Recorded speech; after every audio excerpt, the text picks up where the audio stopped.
आज का पॉडकास्ट थोड़ा गहरा है और थोड़ा पर्सनल।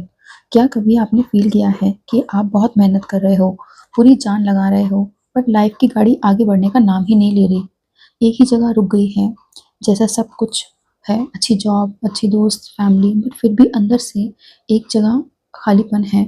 ऐसा लगता है जैसे लाइफ़ का मैनुअल तो मिला ही नहीं है। यार, ये लोग कैसे सब मैनेज कर लेते हैं? आज से 1 साल पहले मेरी कहानी एग्ज़ैक्टली यही थी। इमेजिन करो, एक कॉर्पोरेट ऑफ़िस, सुबह 9 बजे से लेके रात के 9 बजे तक, हर कोई मुझे हार्ड वर्कर कहता था। मेरे बॉस तो मेरी तारीफ़ों के पुल ही बाँधता रहता था। लेकिन फ्राइडे नाइट आते ही मैं कंप्लीटली बर्नआउट हो जाती थी। वीकेंड से फ़ोन साइलेंट करके सोने में निकल जाता था। एक दिन एक बहुत ही इम्पोर्टेंट क्लाइंट की कॉल थी। मैं पूरी प्रिपेयर्ड थी। बॉस ने कहा था, "go for it, you have got this." मैं गई, प्रेज़ेंटेशन दी और एक छोटे से पॉइंट पर क्लाइंट ने क्रॉस क्वेश्चन कर दिया और मैं गलती से ऐसा कुछ बोल दिया जो सच तो था, लेकिन वहाँ बोलना नहीं चाहिए था। बस पूरी डील हाथ से निकल गई। मेरी गलती क्या थी? इंटेंशंस अच्छे थे पर वर्ड्स गलत थे। उस एक गलती ने मेरी नींद उड़ा दी थी। मैंने सोचा था I am smart, I am capable, तो कहाँ गड़बड़ हो रही थी। दोस्तों, वो डील हाथ से निकली तो मुझे पता चला कि लाइफ सिर्फ हार्ड वर्क से नहीं चलती। इसके कुछ अनरिटन रूल्स हैं, वो रूल्स जो कहीं स्कूल, कॉलेज या किसी एमबीए की किताब में नहीं लिखे हैं। ये वो 10 लेसन्स हैं जिन्हें अगर हम समझ लें तो लाइफ में मेहनत कम और सुकून ज़्यादा हो जाता है। अगर आप भी अपनी लाइफ की गाड़ी को ऑटो पायलट से हटाकर स्टीयरिंग अपने हाथ में लेना चाहते हैं, तो हेडफोन एडजस्ट कर लो, क्योंकि ये 10 लेसन्स आपकी लाइफ चेंज कर सकते हैं। चलिए पढ़ते हैं जीवन के 10 अनकहे नियम। लेसन नंबर 1 है, अपने शब्दों की ताकत को पहचानो। Recognise the power of your words. तो शुरू करते हैं मेरे उस कॉर्पोरेट फेलियर से जो मेरे लिए सबसे बड़ा लेसन बना, अपने शब्दों की ताकत को पहचानने। हम सब सोचते हैं कि बोलना सबसे ईजी है, लेकिन रिसर्च क्या कहती है? साइकोलॉजी में एक टर्म है, लिंग्विस्टिक रिलेटिविटी या सैपर-वॉर्फ हाइपोथेसिस। सिंपल शब्दों में, जिस तरह की भाषा आप बोलते हैं वो वैसे ही आपकी सोच को शेप करती है। अगर मैं सिंपल लैंग्वेज में बोलूँ, अगर आप हमेशा नेगेटिव वर्ड यूज़ करोगे, जैसे मुझे डर है कि मैं फेल हो जाऊँगा या ये तो बहुत मुश्किल है, तो आपका ब्रेन उस फ़ियर को रियलिटी बना देगा। Words are not just sound, they are energy. मेरा एक कॉलेज फ्रेंड था समीर, वो हमेशा हर प्रोजेक्ट के लिए कहता था, यार ये बहुत स्ट्रेसफुल होने वाला है। और बिलीव मी, वो प्रोजेक्ट उसके लिए एक्चुअली स्ट्रेसफुल हो जाता था। जब उसने बस एक छोटा सा वर्ड चेंज किया, स्ट्रेसफुल को चैलेंजिंग से रिप्लेस किया, उसकी अप्रोच ही चेंज हो गई। सडनली प्रॉब्लम एक एडवेंचर लगने लगी। इस हफ्ते एक एक्सपेरिमेंट करो, जब भी कोई नेगेटिव थॉट आए, उसे इमीडिएटली रिवाइंड करके एक पॉजिटिव एम्पावरिंग वर्ड से रिप्लेस करो। Use the word I choose instead I have to. For example, I have to go to the gym, बोलो I choose to take care of my body and see the magic. Lesson number 2 है, सही समय पर ना कहना। Learn to say no at the right time. The art of saying no. हम Indians में ना एक लोग क्या सोचेंगे वाला वायरस है।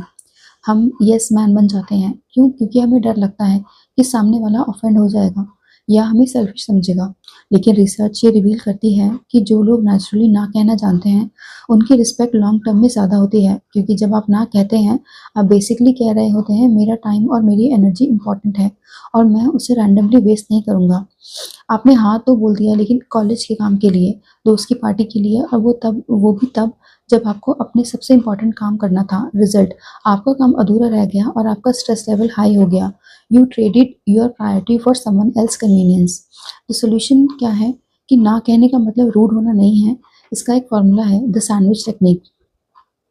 एक्नॉलेज एंड अप्रिशिएट, मतलब ये है top one. Thank you so much for thinking of me. And then say no and give the reason, उसको फिलिंग करो। अनफॉर्चुनेटली मेरे पास इस वक्त एक बहुत टाइट डेडलाइन है, तो मैं इस टाइम आपकी हेल्प नहीं कर पाऊंगा। And then offer an alternative, लेकिन तो मैं तुम्हें फ्राइडे को ब्रीफ दे सकता हूँ या तुम एक्स पर्सन से पूछ सकते हो, वो इसमें अच्छे हैं। Remember, saying no to others is saying yes to yourself and your own growth. Self care की तरह पहले अपना ऑक्सीजन मास्क पहनो। लेसन नंबर 3 है, हार मानना भी एक कला है। लेसन 3 की बात सुनकर आपको थोड़ा अजीब लगेगा कि हार मानना भी एक कला है। हम सोसाइटी में सिखाया जाता है कि नेवर गिव अप, लेकिन क्या होगा अगर आप एक डूबते हुए शिप पर हो और कैप्टन कहता है नेवर गिव अप? आप डूब जाओगे। सही टाइम पर लाइफ बोट लेना ज़रूरी है।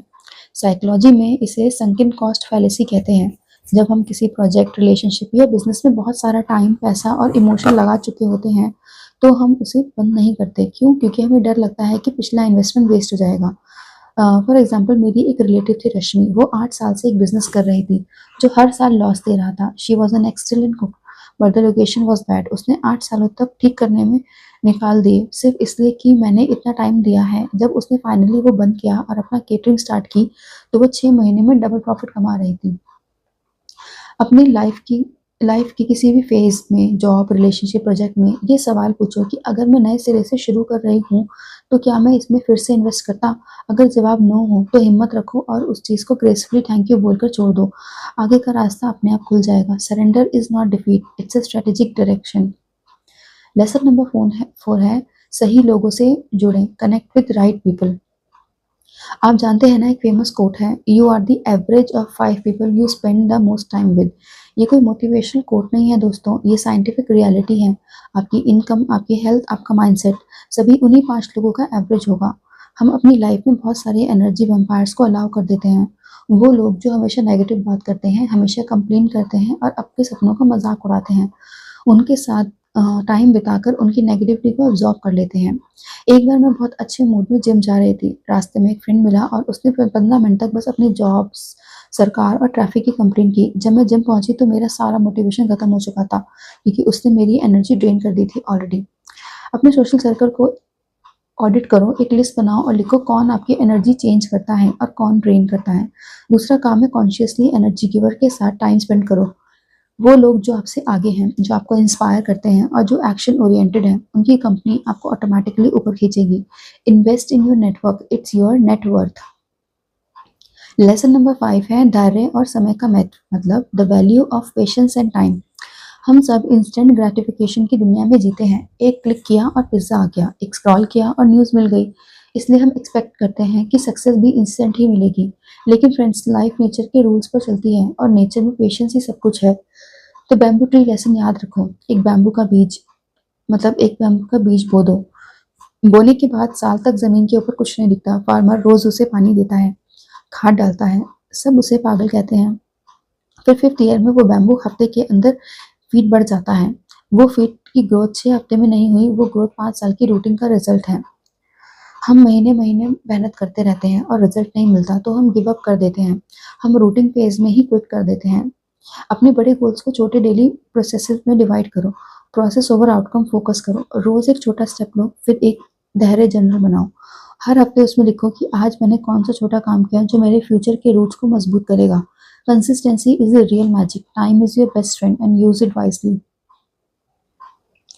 लेसन नंबर 6 है संतोष का मूल्य समझे, मतलब understand the value of contentment. हम सब एक हेडोनिक ट्रेडमिल पर दौड़ रहे हैं। ये एक फैंसी टर्म है। इसका मतलब है जब हम एक नया फ़ोन, एक नई कार या एक नया टारगेट अचीव करते हैं तो हम टेम्परेली खुश होते हैं, लेकिन थोड़े टाइम बाद हम वापस अपने बेस लाइन पर आ जाते हैं और नए टारगेट की तलाश में निकल जाते हैं। इस दौड़ में हम हमेशा फ्यूचर में जीते हैं। जब ये हो जाएगा तो मैं खुश रहूँगा। हम इनफ की फीलिंग को रिकॉग्नाइज ही नहीं कर पाते। हम भूल जाते हैं कि लाइफ में सुकून का भी एक वैल्यू है। अगर आपका इनफ बार बार हमेशा बढ़ता रहेगा तो आप कभी सेटिस्फाइड नहीं हो पाओगे। मेरा एक फ्रेंड अमेरिका में बहुत पैसा कमा रहा था, लेकिन उसने बहुत महंगा घर ले लिया। अगले दिन उसने मुझे कॉल किया, यार नया घर तो ले लिया बट अब मुझे लग रहा है कि बगल वाले का पूल कितना बड़ा है। This is hedonic treadmill. Practice defensive scheduling. रोज रात को आई एम एनफ मोमेंट लिखें। वो 3 चीजें जिन्हें आप ऑलरेडी कंप्लीट और सर्टिफाइड फील करते हैं, चाहे वो अच्छी नींद हो, पेट भर का खाना हो या फैमिली के साथ 10 मिनट का time. Contentment is not stopping the race, it's loving the shoes you have right now. खुशियों को महत्व दें, ये है अगला लेसन। ये कंटेनमेंट से जुड़ा हुआ है। हम अपनी लाइफ में फायरवर्क्स का इंतजार करते हैं कि जब दिवाली होगी या प्रमोशन होगा तब हम खुश होंगे। हम भूल जाते हैं कि लाइफ फायरवर्क से नहीं बल्कि स्पार्कल से चलती है। साइकोलॉजी में इसे माइक्रोडोजिंग हैप्पीनेस कहते हैं। रोज छोटी छोटी खुशियाँ आपको एक स्टेबल और हाई लेवल की हैप्पीनेस देती हैं जो किसी बड़े इवेंट से नहीं मिल सकी। हम सब मुंबई में रहते थे, हमेशा बिजी। एक बार हम अपनी छोटी बहन के साथ बारिश में बिना अम्ब्रेला के चाय पी रहे थे। हम सिर्फ हंस रहे थे। उस दिन ना कोई गोल अचीव हुआ, ना ही कोई लॉटरी लगी। बस उस पल में प्रेजेंट थे। वो 15 मिनट मेरे पूरे महीने के स्ट्रेस को कम कर दिया। Practice mindful consumption. अपने दिन में मिनट का सेंस चेक करो। जब चाय पी रहे हो तो सिर्फ चाय पियो, उसकी टेस्ट, उसकी खुशबू का की गर्माहट को फील करो। जब वॉक कर रहे हो तो सिर्फ हवा को फील करो। पेड़ों के रंग देखो। Joy is present not future, joy lives in the detail. Lesson number 8 है कि हमेशा सीखते रहो। दुनिया बहुत तेज़ी से बदल रही है। अगर आपको लगता है कि आपने कॉलेज डिग्री ले ली है और अब आपकी पढ़ाई ख़त्म हो गई है, तो आप बहुत बड़ी गलती कर रहे हैं। साइकोलॉजिस्ट कैरल डवेक इसे फिक्स्ड माइंडसेट कहते हैं। यह माइंडसेट सोचता है कि मुझे सब आता है या मैं बस इतना ही कर सकता हूँ, जबकि ग्रोथ माइंडसेट सोचता है कि मुझे ये नहीं आता लेकिन मैं इसे सीख सकता हूँ। अगर आप एक फिक्स्ड माइंडसेट में रहते हैं, तो आपकी वैल्यू मार्केट में कम हो जाती है। आप ऑब्सोलीट हो जाते हैं और जब आप डरते हैं कि लोग क्या सोचेंगे, आप नया सीख रहे हैं, तो आप खुद को ग्रोथ से रोक देते हैं। मेरे एक मेंटोर साल के थे। उन्होंने अपनी जॉब के लिए वीडियो एडिटिंग सीखनी पड़ी। इंस्टेड ऑफ सेइंग मुझे तो ये सब नहीं आता, उन्होंने महीना यूट्यूब से सीखा। He failed, he got frustrated but he persisted. आज वो न सिर्फ वीडियो एडिट करते हैं बल्कि उनकी लाइफ में एक नया कॉन्फिडेंस आ गया है। I don't know yet principle का यूज़ करें। अपने आप को अनकंफर्टेबल वाले एक नए स्किल सीखें। रोज़ हर मिनट किसी नई चीज़ के लिए डेडिकेट करो। ये कोई टेक्निकल स्किल हो सकती है या कोई नई language. Learning ends only when life ends, never stop being a beginner. अब हम आते हैं उस लेसन पर जो सबसे ज़्यादा डिफिकल्ट है, स्पेशली हम इंडियंस के लिए। लेसन नंबर 9, खुद को इम्पोर्टेंस देना सीखो। Learn to prioritise yourself. हम हमेशा दूसरों को खुश रखने में लगे रहते हैं। पेरेंट्स, बॉस, पार्टनर, फ्रेंड, हम सबको खुश रखते रहते हैं और जब दिन खत्म हो जाता है तो हम कंप्लीटली ड्रेन्ड होते हैं। हम कंफ्यूज कर देते हैं सेल्फिशनेस को सेल्फ केयर से। सेल्फिशनेस का मतलब है सिर्फ अपने बारे में सोचना और सेल्फ केयर का मतलब है इतनी एनर्जी मेंटेन करना कि आप दूसरों की मदद कर सको। अगर आप एक एम्प्टी कप से किसी को पानी देने की कोशिश करोगे तो ना वो पानी पी पाएगा और ना ही आपका कप भर पाएगा। पहले अपना कप भरना होगा। एक टाइम था जब मेरा एक फ्रेंड एक एनजीओ के लिए काम करता था।